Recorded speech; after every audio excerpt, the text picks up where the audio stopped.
Hello guys, ayan, welcome back to my channel, Kaina22 Vlogs. Yun, another cooking vlog ang gagawin natin today. At ang ating lulutuin ay chicken asado. Ayan, para sa ating chicken asado guys, ang ating mga ingredients ay meron tayong chicken, ayan, leg part po ang ating gagamitin para sa ating chicken asado. Ayan. Tapos meron tayong kamatis. Ayan, hiniwa natin siya ng maliliit. And then meron din tayong sibuyas. Ayan. Maliliit din ang hiwa natin kagaya ng same ng kamatis. Ayan, maliliit siya. And then meron tayong ground black pepper. Ayan. Pagkatapos meron tayong garlic. Ayan. Maliliit lang ang hiwa ang slice natin ng ating mga ingredients. And then meron tayong gagamit tayo ng bay leaf. Ayan.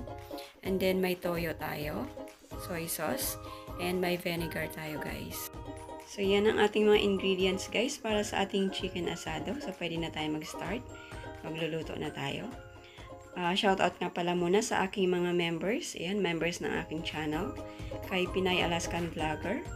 Kay Rachel's Vlog. Ayan. Kay Madam Dimple Rose Vlog. Shoutout. Kay Madam Bobby Cute. Ayan, shoutout din. Kay Joris TV. Kay Jellyboy TV. Kay Hazel19 TV. Kay Billionario. Ayan, shoutout. Kay Gemma Ganda. Shoutout. Kay Shasa Ayaki. Shoutout din. At syempre kay Campo Guapo. Ayan. So, pwede na tayo mag-start magluto. Ayan, let's start cooking guys. Keep watching and abangan ang ating chicken asado. Alright.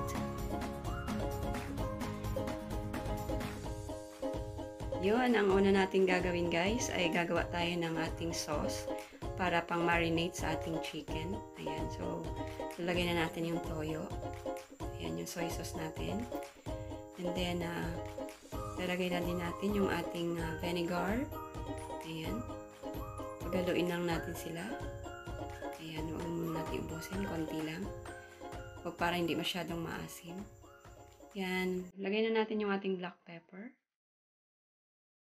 Alright. And then, yung ating garlic natin. Ayan, yung garlic.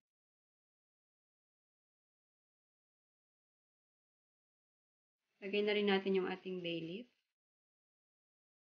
Ayun, haluin natin siya guys. Halo lang natin siya. Ilalagay na rin natin yung ating sibuyas. Ayan.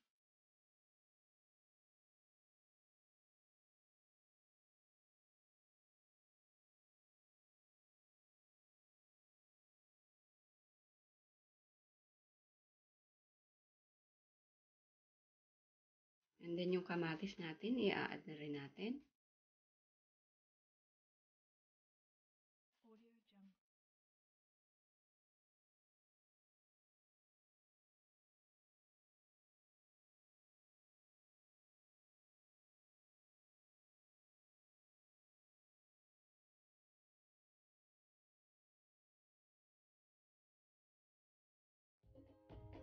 So, ayan, okay na to. Ilalagay na natin siya sa ating chicken. Ayan.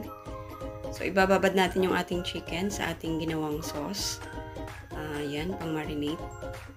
And then, ibababad muna natin ito ng, bababad ko siya ng 24 hours. So, bukas ko pa siya lulutuin. Ayan, so ilalagay muna natin ito. Mas masarap kasi siya guys pag nababad siya overnight. Pero pwede naman kahit 1 hour or 2 hours kung gusto niyo na siyang lutuin. Pwede rin naman. Pero mas masarap kasi pag pag overnight yung pagbabad sa kanya. Pag marinate. Kasi manonood talaga yung lasa ng ating sauce, yung pinaghalo nating mga ingredients. Maglalasa siya mag-absorb talaga siya sa ating chicken. Ayan. So, ganyan lang siya.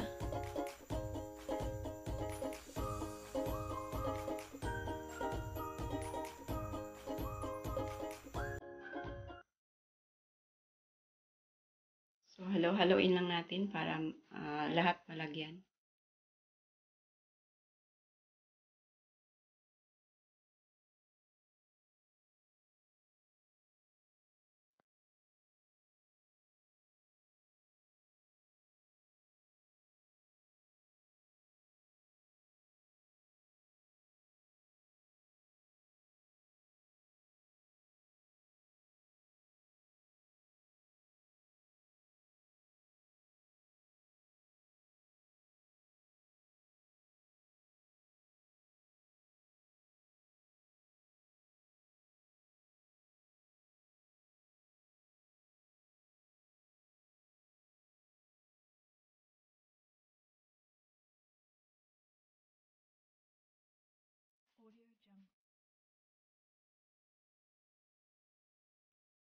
Ayan, so okay na to guys. Tatakpan muna natin siya at ibababad natin siya ng overnight. So bukas pa to maluluto. Let's wait.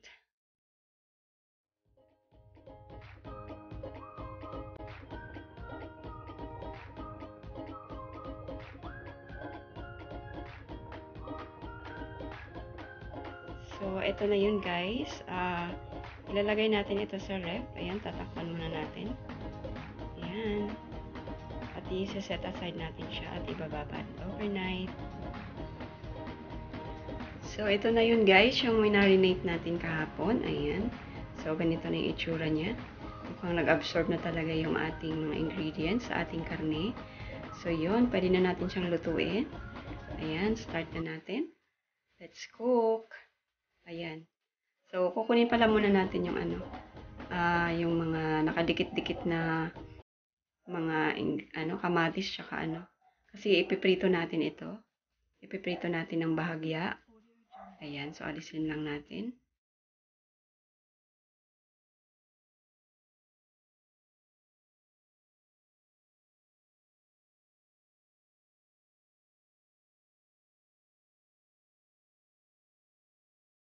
Yun. So, ito guys, itatabi muna natin ito.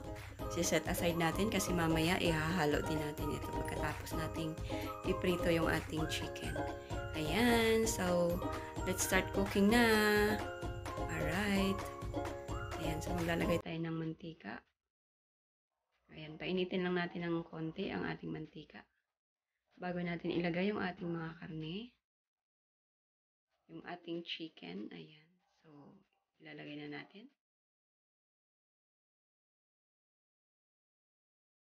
Kunting prito-prito lang ito guys. Ayan.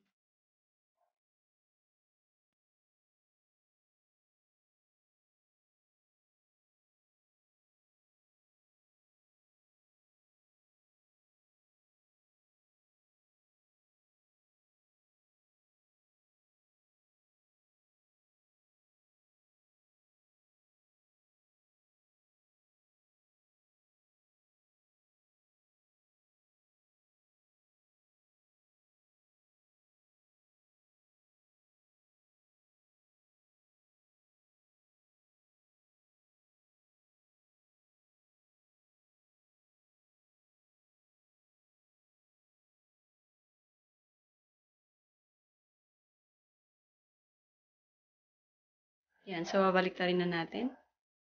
Ayan, yung kabilang side naman yung ating ipiprito. So, ganyan lang siya. Hindi naman masyadong prito-prito, crispy talaga. Medyo light lang. Ayan.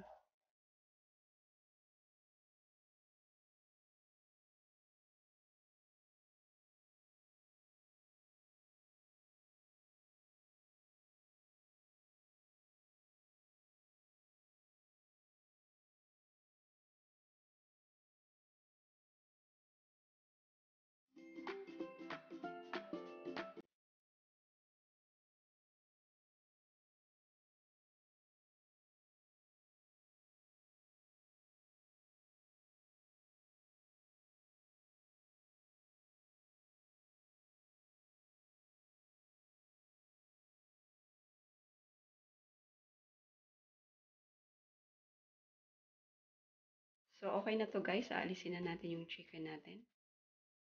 Ayan.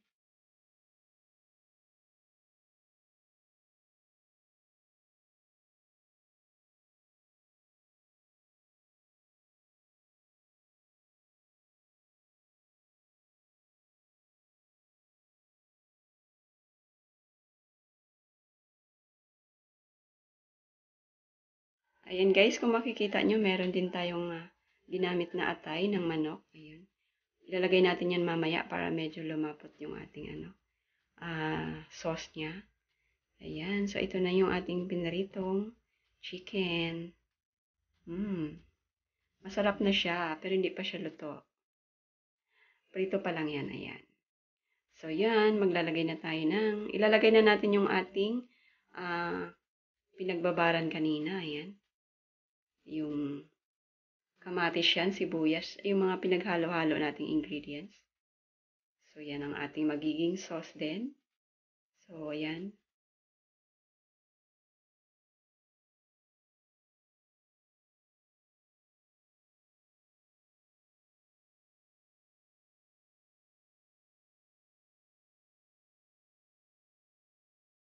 So, yun, ilalagay natin yung mga atay ng manok.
Yan. Yung pinarito nating chicken kanina. Ayan. So, yan. Shout out sa lahat ng nanonood, guys. Thank you so much for watching. Ayan. So, sana nag-enjoy kayo habang nanonood. Pwede nyong gayahin yung aking recipe. Ayan, napakadali lang din naman lutuin ito. So, yan. Ang bango. Ayan, so, pakuluin muna natin siya. Takpan natin.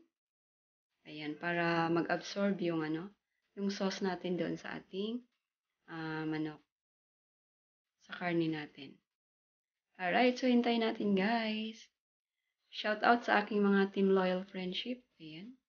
So, ayan na. Kumulo-kulo na siya guys.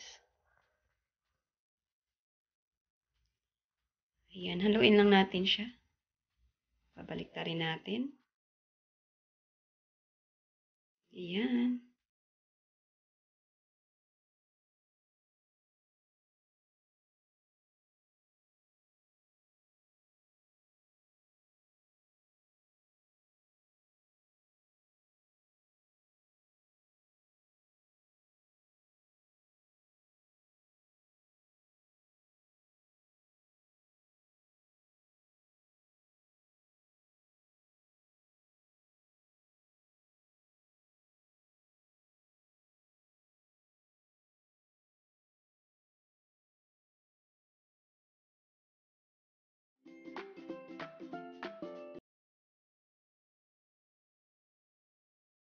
Yun, so pakuluin lang natin siya ng konti para maghalo talaga yung ating sauce. So, yan na siya guys, oh. Look, so yummy na siya. Wala pa tayong maglalagay pa tayo mamaya ng ibang ingredients. So, meron pa tayong mga ingredients na kailangang idagdag maya-maya. Alright.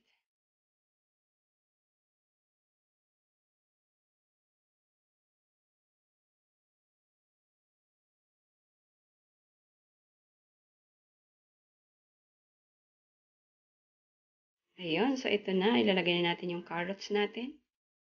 Yan. Sarap.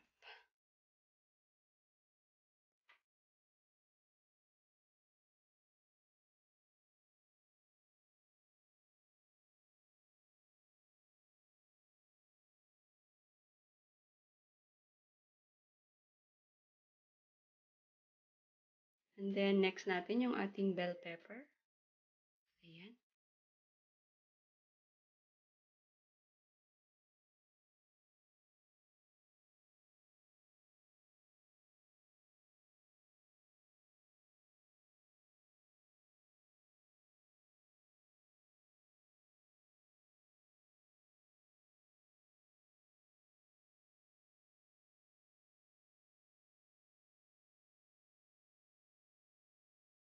So, halo-haluin lang natin.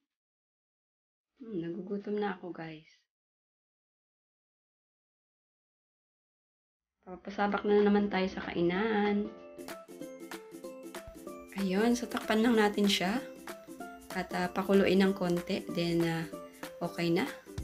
Luto na yan. Ayan. Ayan, so ito na guys, ang ating chicken asado. Luto na siya, so kainan na naman. Ayan, thank you so much for watching guys. And shout out to all of you. Ayan, salamat sa support. Bye-bye!